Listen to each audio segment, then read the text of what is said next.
gear shift is stuck in this position.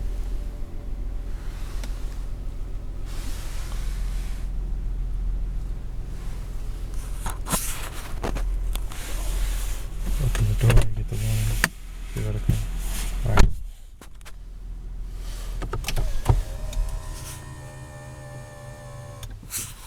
Still in that position.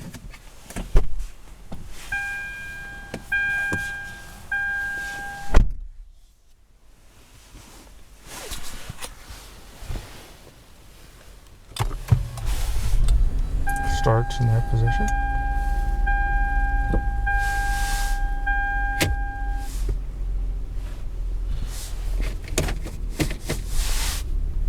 It doesn't always get stuck in that position. You can see the shifter operates inconsistently, which indicates there is something wrong with it.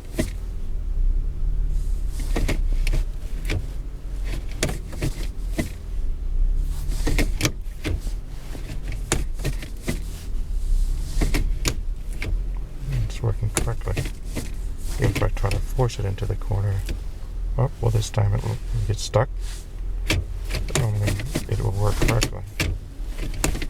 I push it into the corner, it will go back most of the time, but sometimes it won't. So it's got something wrong with it.